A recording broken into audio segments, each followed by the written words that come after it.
अस्सलाम वालेकुम स्टूडेंट्स, कैसे हैं आप सब। मेरा नाम है बिस्मा असगर। हम मिलके हाइड्रोकार्बन्स पढ़ रहे थे, तो क्यों ना इस लेक्चर में हम चलें और बुक के मल्टीपल चॉइस क्वेश्चन सॉल्व कर लें। क्या ख्याल है। सारे कॉन्सेप्ट्स तो हमने ले लिए, सारे कॉन्सेप्ट्स हमें आते भी हैं, तो अब हम देखते हैं कि हमें कितने याद हैं और क्या हम उनको एमसीक्यूज में देख सकते हैं, सॉल्व कर सकते हैं या नहीं। तो आए चलते हैं लेक्चर की तरफ।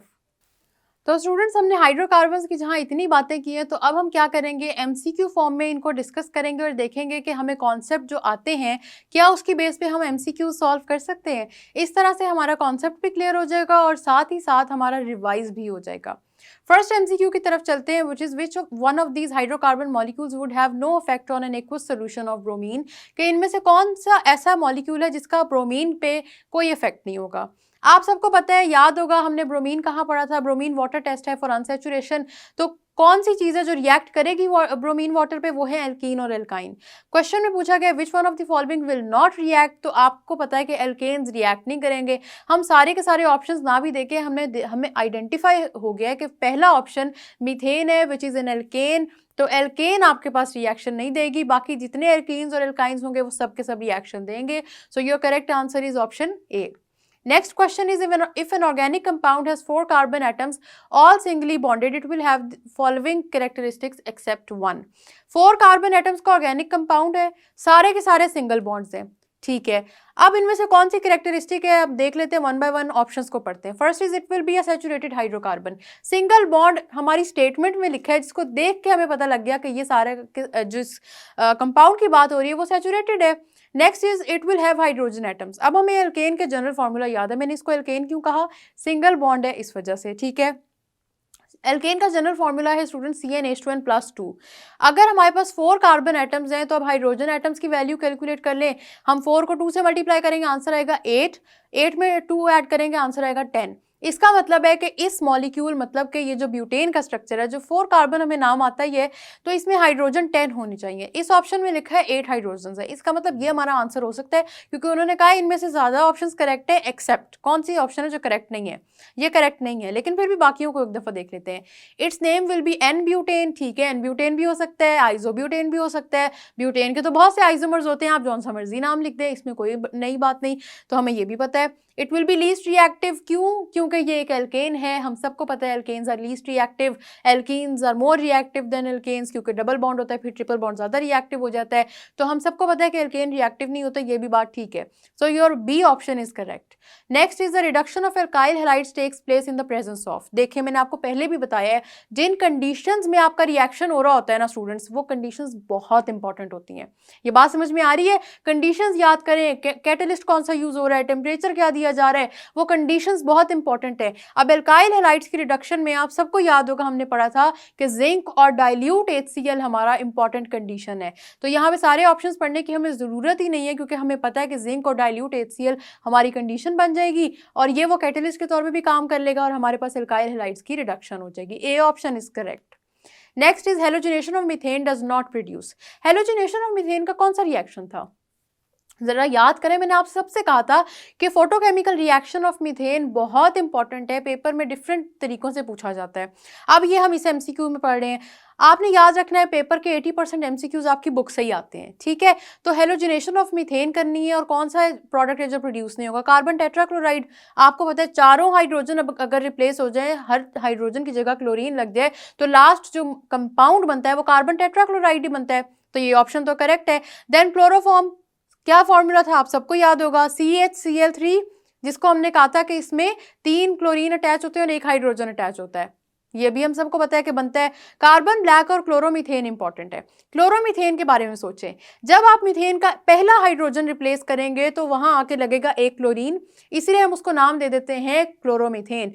तो इसका मतलब क्लोरोमीथेन उसका प्रोडक्ट बनेगा, लेकिन कार्बन ब्लैक प्रोडक्ट नहीं होगा। आपका जो फाइनल प्रोडक्ट होगा हमेशा क्या होगा, हर स्टेप में हाइड्रोजन निकलता जाएगा और क्लोरीन ऐड होता जाएगा। So your C option is correct. Next question is incomplete combustion of alkanes produce. Incomplete combustion of alkane की वजह से क्या बनता है, carbon dioxide only. Carbon dioxide का कोई ताल्लुक नहीं है अगर इनकम्प्लीट कंबस्शन हो रही है। आपने याद रखना है, कंबस्शन कंप्लीट होगी, एक्सेस अमाउंट ऑफ ऑक्सीजन में होगी तब जाके उसके अंदर कार्बन डाइऑक्साइड बनेगा। अगर इनकम्प्लीट कंबशन है तो इसका मतलब है कि ऑक्सीजन पूरी नहीं दी जा रही, ऑक्सीजन कम है, लिमिटेड सप्लाई है, तो कार्बन डाइऑक्साइड का कोई ताल्लुक नहीं। देन कार्बन मोनोऑक्साइड ओनली, ऐसा भी नहीं है। कार्बन मोनोऑक्साइड के साथ आपको पता है और भी प्रोडक्ट्स बनते हैं, याद आ रहे हैं वो? बाकी ऑप्शंस डिस्कस करते हैं फिर देखते हैं। Third option is carbon monoxide and carbon black and fourth option is carbon dioxide and carbon black. Students आप सबने याद रखना है कार्बन डाइऑक्साइड वाली ऑप्शन तो वैसे ही निगेट हो जाती हैं अगर ये बात हो गई कि इनकम्प्लीट कंबशन है। क्यों? क्योंकि कार्बन डाइऑक्साइड अगर बन रही है तो इसका मतलब आपके पास ऑक्सीजन की सप्लाई बहुत ज्यादा थी।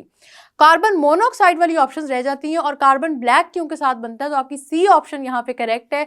आपने याद रखना है कार्बन ब्लैक साथ प्रोड्यूस होता है, कार्बन मोनोऑक्साइड होता है और साथ ही साथ वाटर वेपर्स बनते हैं और हीट तो निकलती है, वो हम सबको ऑलरेडी पता है। Next is alkenes can are prepared from alcohols by a process called. Alkenes prepare करने हैं अल्कोहल से, आप सबको पता है इस प्रोसेस का नाम है डिहाइड्रेशन।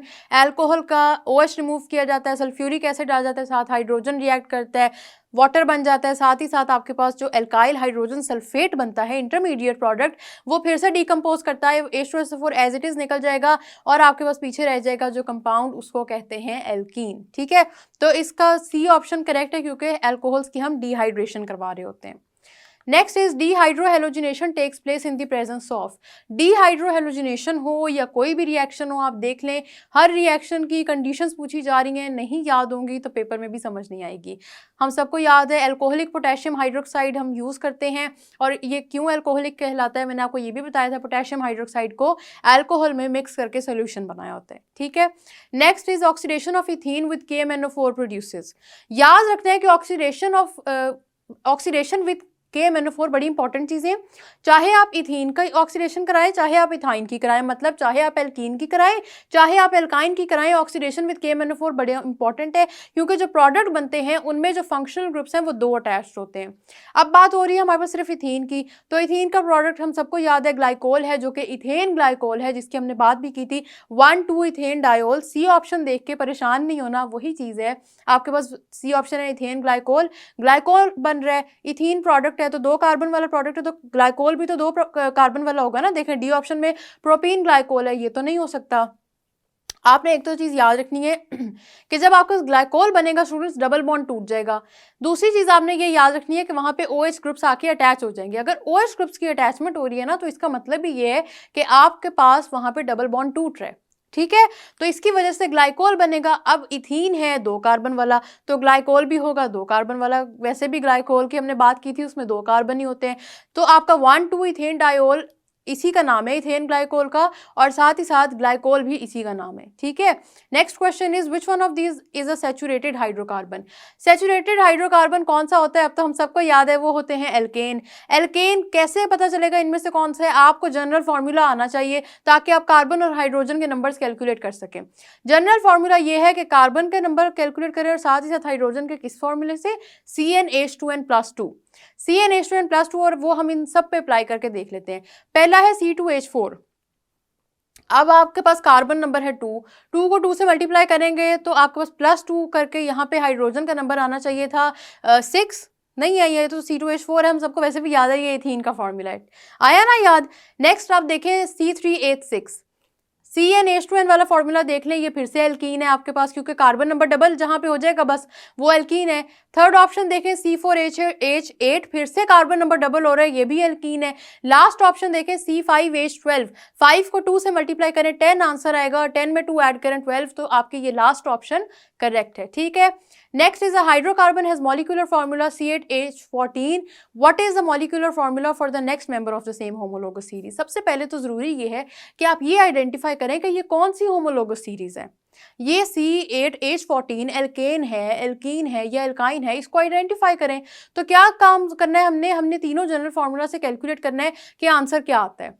C8H14 है ना यहाँ पे स्टूडेंट्स, तो सबसे पहले एल्केन के बारे में सोचें, वो होता है CnH2n+2, 8 × 2 होता है 16, हमारे पास तो हाइड्रोजन ही 14 है। इसका मतलब वैसे आप सबको याद आ गया होगा कि ये कौन सा कंपाउंड होगा, ये कोई एल्काइन होगा। क्यों? क्योंकि हाइड्रोजन जब हमने 2 से मल्टीप्लाई किया तो हाइड्रोजन का जो नंबर आना चाहिए था वो उससे 2 कम है, -2 हो रहा है ना। एल्काइन का फॉर्मूला भी तो यही है CnH2n-2, तो इसका मतलब है ये हमारे पास C8H14 एल्काइन है। कार्बन नंबर से हाइड्रोजन नंबर जब 2 से मल्टीप्लाई किया उससे भी अभी 2 कम है। तो इसका मतलब हमने सारी की सारी ऑप्शंस देखनी है। सारी की सारी ऑप्शंस देखने के बजाय इजी तरीका है कि अगर आपने इस कंपाउंड को आइडेंटिफाई कर लिया है कि ये आपके पास एल्काइन है, तो next in the homologous series कौन सा होगा। सबसे पहली बात तो ये है कि A1 कार्बन विल इंक्रीज, अगर इसमें C8 है तो नेक्स्ट कार्बन वो होगा जो C9 होगा। C9 तो फिर देखें हमारे पास सारी ऑप्शंस में है, हमें पता लग गया ये एल्काइन है, तो जरा फार्मूला जनरल फार्मूला से कैलकुलेट कर लेते हैं। 9 को 2 से मल्टीप्लाई करें, आपके पास आंसर आएगा 18, और 18 में से 2 माइनस कर दें, आंसर आएगा 16। तो C9H16 जो बी ऑप्शन है ये आपके पास करेक्ट है। जनरल फार्मूला से अब भी अगर आपको कैलकुलेट करना नहीं आ रहा तो दोबारा करें आपको, ताकि प्रैक्टिस हो और समझ आएगी किस तरह से कैलकुलेशन होगी। ठीक है, जनरल फार्मूला पता होगा तभी आप इन एल्केन, एल्कीन और एल्काइंस को आइडेंटिफाई कर सकेंगे। Next is what is the molecular formula for the 8th alkane member octane which is found in petrol. देखिए हमसे मॉलिक्यूलर फार्मूला पूछा हुआ है, कोई फर्क नहीं पड़ता वो पेट्रोल में है, वो गैस में है, वो पेट्रोलियम में है, कहाँ है, इट डजेंट मैटर। आपसे अगर ये कहा है कि मॉलिक्यूलर फार्मूला बताएं ऑक्टेन का, तो ऑक्टेन के एंड पे एन आ रहा है, ANE, और ANE किसके एंड पे आता है, एल्केन्स के एंड पे आता है। तो हम सबको याद है एल्केन्स का जनरल फार्मूला क्या होता है, CnH2n+2। अभी हमने इतनी प्रैक्टिस कर ली है कि अब हमें याद हो गया होगा। हमारे पास ऑक्टेन का मतलब है 8 कार्बन एटम, जो कि उन्होंने खुद ही बता दिया क्वेश्चन में। तो 8 को 2 से मल्टीप्लाई करें, आंसर विल बी 16, उसमें 2 ऐड करें, आंसर विल बी 18। तो आपका सी ऑप्शन करेक्ट है, C8H18 जो इसका सही मॉलिक्यूलर फार्मूला होगा। बाकी बेशक आप कैलकुलेट करके देख लें, वो जनरल फार्मूला डिफरेंट हो जाएगा। ठीक है, next is one of the hydrocarbons react with 1 mole of hydrogen to form a saturated hydrocarbons, what could be the formula of X। कोई हाइड्रोकार्बन है जो हाइड्रोजन के साथ रिएक्ट करके एल्केन बना रहा है, इसका मतलब क्या हुआ, वो कोई ना कोई एल्कीन होगा। अब अगर हमें एल्कीन के जनरल फार्मूला आते होंगे तब जाके हमें पता लगेगा कि हमारे पास यहाँ पे सही ऑप्शन क्या है। एल्कीन के जनरल फार्मूला के लिए आप सबने याद रखना है कि कार्बन का जो नंबर है ना वो डबल हो जाना चाहिए, क्योंकि 2 से मल्टीप्लाई हो जाएगा। तो पहली ऑप्शन देख लें C3H8, मैं आपको टिप बता रही हूँ, कार्बन नंबर डबल होगा तो वो हाइड्रोजन नंबर बन जाएगा। अब यहाँ पे आप देख लें कार्बन नंबर डबल होकर 6 बनता है, लेकिन यहाँ पे तो 8 है, ये ऑप्शन गलत हो गई। नेक्स्ट ऑप्शन देख लें C6H12, कार्बन नंबर डबल हो रहा है ना, 6 को 2 से मल्टीप्लाई करें 12, ये आपका एल्कीन हो सकता है जो आपके पास रिएक्ट करके एल्केन बना रहा है। लेकिन अभी हम बाकी ऑप्शंस को भी स्टडी कर लेते हैं। थर्ड ऑप्शन देखें C4H10, आपका कार्बन नंबर डबल होकर हाइड्रोजन नंबर का एटम देगा, लेकिन 4 को 2 से मल्टीप्लाई करें 8 आता है, यहाँ पे तो 10 है, ये भी ऑप्शन गलत हो गई। नेक्स्ट देख लें 7 × 2 होता है 14, तो और 14 नहीं है, इसका मतलब हमारे पास जो सेकंड ऑप्शन है वो करेक्ट है। और हमने कैसे आइडेंटिफाई किया, एल्केन बन रहा है। एल्केन कैसे बनता है, आपको अगर प्रिपरेशन के तरीके आते हैं तो आपको ये सारी चीज़ें आ जाएंगी। स्टूडेंट्स आपने याद रखना है कि एल्कीन में हाइड्रोजन ऐड होता है तब जाके एल्केन बनता है। ठीक है, नेक्स्ट क्वेश्चन की तरफ चलते हैं। Dehydration of alcohols can be carried out with, dehydration of alcohols, her question का, हर रिएक्शन का देख लें, रिएक्शंस जो पढ़े थे सारे क्वेश्चंस में आ रहे हैं, कंडीशंस पूछ रहे हैं वो आपसे। अब डिहाइड्रेशन ऑफ एल्कोहल्स कैसे होगी, H2SO4 की प्रेजेंस में होगी। एल्कोहलिक पोटेशियम हाइड्रोक्साइड कहाँ यूज हो रहा है, याद होना चाहिए। हाइड्रोक्लोरिक एसिड कहाँ यूज हो रहा है, ये आपको याद होना चाहिए। H2SO4 कहाँ यूज हो रहा है, ये भी याद होना चाहिए। जब हमने एल्कोहल्स की डिहाइड्रेशन की तो हमने H2SO4 यूज किया, एल्कोहल से हाइड्रोक्सिल ग्रुप निकला और आपका H2SO4 से हाइड्रोजन, जिसकी वजह से वाटर फॉर्मेशन हुई थी। याद आ गया ना आपको, रिएक्शन के एंड पे H2SO4 दोबारा से बन गया था। तो ये H2SO4 है जो डिहाइड्रेशन ऑफ एल्कोहल्स में यूज होता है। So your C option is correct. Next is the end product of oxidation of acetylene is, end product पूछा है। देखिए हमने एसिटाइलिन की ऑक्सीडेशन विद KMnO4 पढ़ी थी। हमने देखा कि एसिटाइलिन जो होता है कंपाउंड हमारे पास, जब उसके KMnO4 से ऑक्सीडेशन करवाएं तो 4 हाइड्रोक्सिल ग्रुप्स अटैच हो जाते हैं, जिनमें से वाटर निकलता है तो आपके पास ग्लाइऑक्सल बनता है। उसके बाद उसकी ऑक्सीडेशन से आपके पास ऑक्सैलिक एसिड बनता है। तो कौन सा हुआ एंड प्रोडक्ट, एंड प्रोडक्ट का मतलब है आपने रिएक्शन कंटिन्यू करवाया, एंड तक रिएक्शन जाने दें और लास्ट प्रोडक्ट आइडेंटिफाई करें, तो वो कौन सा होगा स्टूडेंट्स, वो होगा ऑक्सैलिक एसिड। तो A option is correct. Next is dehalogenation of tetra halides produces acetylene. हमने पढ़े थे ना कि एसिटाइलिन की प्रोडक्शन कैसे करते हैं। This reaction takes place in the presence of, अब कौन सा मेटल है जिसकी प्रेजेंस में ये रिएक्शन हो रहा है, हम सबको याद है जिंक मेटल है, जिसके बारे में हमने पढ़ा था कि ये डस्ट फॉर्म में लेते हैं, क्यों, पाउडर फॉर्म में होता है, इसलिए हम उसको जिंक डस्ट भी कहते हैं। ठीक है, तो आपके पास टेट्रा हैलाइड्स में 4 क्लोरीन निकलेंगे जिंक डस्ट की प्रेजेंस में, और आपके पास यहाँ पे एसिटाइलिन बन जाएगा। अगर आपने प्रिपरेशन के तरीके याद किए हैं तो ये MCQ भी आपको बड़ी आसानी से समझ आ गया होगा। Next is substitution reaction is the characteristic of, वही पुरानी बातें, वही पुराने कॉन्सेप्ट्स हैं जिसपे हमारा पूरा का पूरा हाइड्रोकार्बन का ना जो चैप्टर है वो बेस कर रहा है। एल्केन देंगे सब्स्टिट्यूशन रिएक्शन, एल्कीन्स और एल्काइंस देंगे एडिशन रिएक्शन। तो ऑप्शन नंबर ए हमारे पास करेक्ट है, क्योंकि ऑप्शन नंबर बी और सी एल्कीन और एल्काइन है जो देंगे addition reaction. D none of these है सब्स्टिट्यूशन, हमें पता है एल्केन देते तो हमने नन ऑफ दीज पे क्यों जाना। तो हमारा फर्स्ट ऑप्शन करेक्ट है। Next is halogenation of methane in the presence of diffused sunlight. अब आप देख लें ये कितना इंपॉर्टेंट रिएक्शन है, फोटोकेमिकल रिएक्शन कितना इंपॉर्टेंट है। इसमें 2-3 एमसीक्यूज हमारी बुक में गिवन है, और बुक के एमसीक्यूज तो मैं आपसे बार बार कह रही हूँ पेपर में आ जाते हैं।